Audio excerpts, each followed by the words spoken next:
This morning we're going to cover the repair database command in MongoDB, and this is more up the alley of database administration here.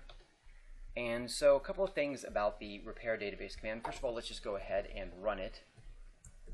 Ideally, you want to run this command after an unanticipated crash.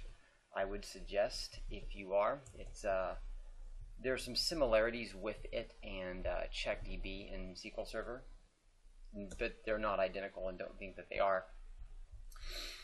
So as you see, it's db.run command, and then of course in brackets I do repair database 1. Repair database removes corrupt data. Okay, so it's going to delete corrupt data. It does not save corrupt data. So if you have an issue or you want to save data, this is not the command to run.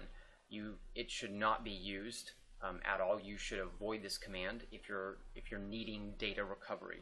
Okay, the only thing to say is if there's absolutely no other option, then you can look at repair database. So if you're looking at data recovery, I guess, and you stumbled across this video, yeah, this is not the place to start. Okay, it recreates all indexes in the database.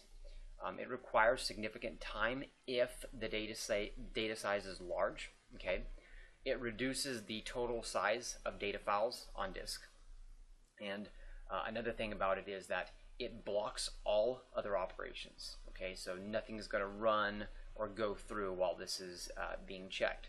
Essentially, what it's doing is it's performing a check, and then it's going to repair any issues pertaining to inconsistency in the data storage. Okay.